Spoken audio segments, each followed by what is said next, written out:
اعوذ باللہ من الشیطان الرجیم، بسم اللہ الرحمن الرحیم۔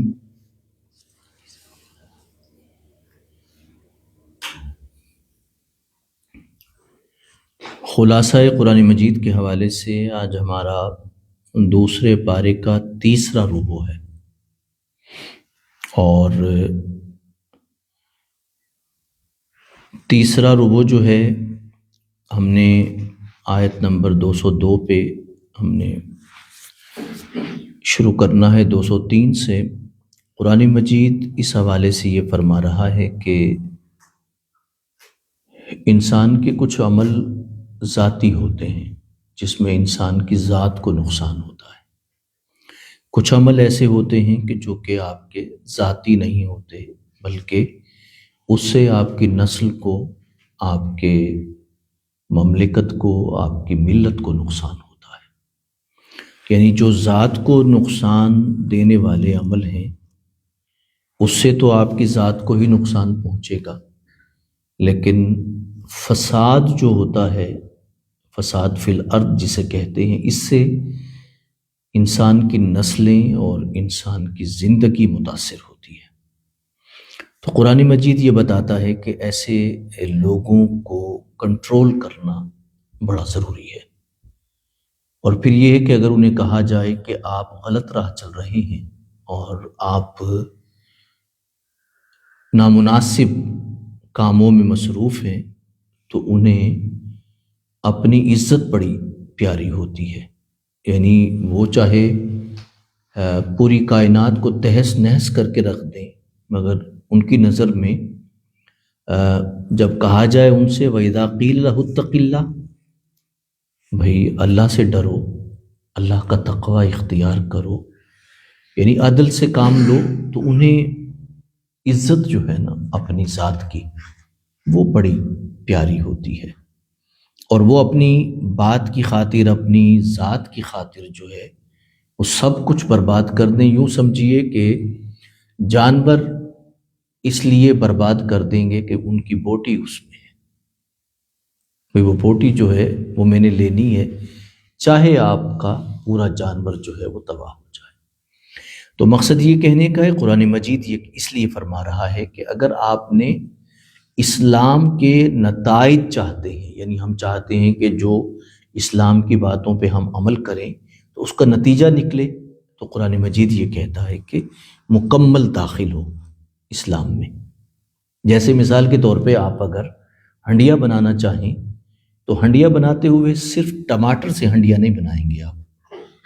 یقینی بات ہے کہ اکیلا ٹماٹر پڑا ہو یا اکیلا دھنیا پڑا ہو، اکیلا لہسن پڑا ہو، اکیلا پیاز پڑا ہو، تو کبھی بھی ہنڈیا تیار نہیں ہوگی۔ یقیناً جب یہ چیزیں ملیں گی تو ایک ذائقے دار سالن جو ہے وہ تیار ہو جائے گا۔ اصل میں ہر چیز باہم ایک دوسرے کے ساتھ جڑی ہوتی ہے، خدا کے جو احکامات ہیں وہ بھی ایک دوسرے کے ساتھ جڑے ہوئے ہیں۔ ہم چاہیں کہ کوئی اکیلا نتیجہ نکلے، جس طرح بیج بوتے ہیں تو بیج کے اندر مٹی بھی ہے، بیج کے اندر کھاد بھی ہے، بیج میں دھوپ بھی اسے لگتی ہے، رات بھی اس پہ گزرتی ہے، پانی بھی اس کو ملتا ہے، الغرض اسے ہوا بھی اس کو بڑھنے میں اور مکمل ہونے میں مددگار ہوتی ہے۔ کبھی بھی بالکل الگ کوئی شے آپ نکال کے رکھ دیں اور سمجھیں کہ وہ نتیجہ نکل آئے گا، تو اس طرح نہیں ہوگا۔ آپ چاہیں کسی ڈبیا میں بیج رکھ دیں اور کہیں کہ نتیجہ نکل آئے اور فصل آ جائے، اس طرح نہیں ہوگا۔ اسلام کے اعمال بھی اسی طرح ہیں کہ ایک دوسرے کے ساتھ جڑے ہوئے ہیں، چین کی طرح۔ اگر ہم چاہتے ہیں کہ کسی نتیجے تک پہنچیں تو ہمیں وہ سارے چین جوڑ کے پھر ہمیں چلنا ہوگا، زندگی گزارنا ہوگی۔ انسان سوچے کہ بھئی میری دعا کے اثرات نہیں ہو رہے، اسے تو دیکھنا چاہیے کہ کہیں دعا تو پر اثر ہوتی ہے، لیکن اس کے پر اثر ہونے کے لیے بھی تو چین ہونا چاہیے نا، ویسے کیسے پر اثر ہو جائے گی؟ ایک سٹوڈنٹ کہے میں بہت ذہین ہوں، لیکن اگر محنت نہ کرے، محنت کیے بغیر امتحان میں بیٹھ جائے، کتاب دیکھے بنا بیٹھ جائے اور کہے کہ بہت ذہین ہوں میں، لیکن یقینی بات ہے کہ اس نے فیل ہونا ہے، کیونکہ اس نے وہ چیزیں، وہ چین جو ہے، جو کہ ایک جوڑ تھا چیزوں کا، وہ جب تک نہیں ملیں گی نتیجہ نہیں نکلے گا۔ تو قرآن مجید اس لیے فرماتا ہے کہ ادخلوا فی السلم کافہ، کوئی مکمل داخل ہو جاؤ تو اسلام اپنے نتائج کے ساتھ آپ کے سامنے آ جائے گا۔ اب قرآن مجید آگے فرماتا ہے کہ یہ زندگی انسان کی جو ہے، یعنی زندگی کیا ہے، ہم سب جانتے ہیں زندگی کیا ہے، لیکن اس کا ہر لمحہ اتنا قیمتی ہے کہ اسی زندگی پر ہی اللہ پاک نے آخرت رکھی ہے۔ اگر اس اینگل سے دیکھا جائے تو یہ قیمتی ترین زندگی ہے، یعنی یہ انمول ہے، زندگی کا ہر لمحہ انمول ہے، چونکہ اسی پہ ہی آخرت بن رہی ہے، اسی پہ ہی جنت۔ گویا یوں سمجھیے کہ ہم اس جہان میں جتنے سال گزارتے ہیں گویا ہم جنت کی تیاری کر رہے ہیں، یہ جنت کی تیاری ہے۔ اب جنت کی تیاری کے لیے انسان کو محنت تو کرنا ہوگی، یقینی بات ہے کہ آپ دیکھیں، ہم اس کو یوں سمجھ لیں کہ ہم بچوں سے کہتے ہیں بھی مستقبل تمہارا اس پہ ڈیپینڈ کرتا ہے۔ یہ مستقبل دراصل آخرت بھی ایک مستقبل ہی ہے اور جنت بھی ایک مستقبل ہے ہمارا۔ اگر انسان یہ سوچے کہ میں یہاں پہ ہر عمل اس لیے کر رہا ہوں کہ مجھے جنت میں جانا ہے، بس سادہ سی بات ہے، تو آپ کے لیے، میرے لیے، ہم سب کے لیے نیکی کا عمل آسان ہو جائے گا۔ لیکن اگر ہم جنت کو نہیں سوچیں گے تو نیکی کا عمل ہمارے لیے مشکل ہو جائے گا۔ قرآن مجید یہ فرماتا ہے کہ اگر آپ چاہیں تو انسانی تاریخ میں آپ جا کے دیکھیں تو آپ کو محسوس ہوگا کہ کچھ لوگ ایسے بھی گزرے ہیں کہ جن کا گھر، جن کی اولاد، جن کی ذات تباہ و برباد کر دی گئی، وہ ہل کے رہ گئے، یعنی لوگوں نے ظلم اور زیادتی کی انتہا کر دی۔ تو قرآن مجید فرماتا ہے کوئی یہ سمجھے کہ بھئی یہ جنت ویسے ہی مل جائے گی، ایسا نہیں ہے۔ ضروری نہیں ہے کہ آپ پہ کوئی حملہ کرے، کوئی ظلم کرے، کبھی انسان کی ننھی خواہش اس کے راہ میں آ کے کھڑی ہو جاتی ہے، امتحان ہے اس کا۔ کبھی اس کی طاقت اس کی راہ میں کھڑی ہو جاتی ہے، مثلا اگر وہ کسی کمزور اس کے سامنے کھڑا ہے، اب اس کی ذات کا بہت بڑا امتحان ہے کہ وہ کسی کمزور کو تماچا مار دے یا نہ مارے۔ وہ سوچتا ہے اگر میں اس کو تماچا نہیں ماروں گا تو یہ بڑی بے عزتی ہے میری۔ اب دیکھیے کتنا بڑا چیک ہے اس انسان پہ کہ جس کے پاس طاقت ہے کسی کو مار دینے کی۔ اب وہ رکتا ہے تو اس کا روب جاتا ہے، یعنی ظلم سے رکتا ہے تو روب جاتا ہے، اور اگر مارتا ہے تو جنت ہاتھ سے جاتی ہے۔ اب کیا کرے گا؟ ہل گیا نا ایک دفعہ، طاقت کا جو ولولہ ہے، طاقت ہے، وہ چیز ختم ہو گئی اس کی۔ تو اس لیے قرآن مجید کہتا ہے کہ کبھی انسان اس طرح جو ہے ہلا دیا جاتا ہے، وہ امتحان اسے سمجھ ہی نہیں آتا کہ اسے کون سے امتحان میں مبتلا کر دیا گیا ہے۔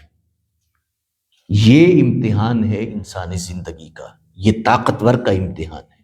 قرآن مجید پھر اس لیے فرماتا ہے کہ آپ کے پاس طاقت آ گئی، مال آ گیا، تو آپ اپنے غریب رشتہ داروں کا، کمزور لوگوں کا، جو آپ کے قریب ہیں، ان کا خیال رکھیں، یتیموں کا، مساکین کا، یعنی ان لوگوں پہ آپ اپنی طاقت، اپنا روب ڈال سکتے ہیں، ان پہ انہیں اپنے مال کی طاقت دکھا سکتے ہیں، پر ایسا نہ کریں۔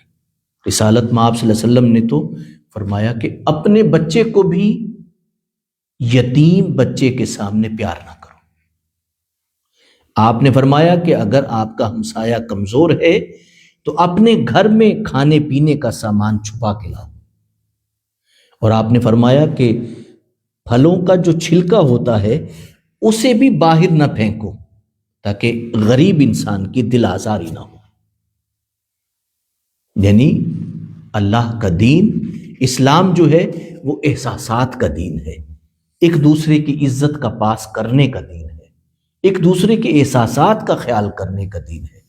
آپ دیکھیے رسول اللہ علیہ وسلم نے یتیم بچے کے سامنے اپنے بچے کو بھی پیار کرنے کی اجازت نہیں دی، فرمایا نہ کرو ایسے، اس لیے کہ اس کا دل دکھے گا اور اس کا ذہن میں خیال آئے گا کہ کاش میرا بھی بابا ہوتے تو مجھے بھی اس طرح پیار کرتے۔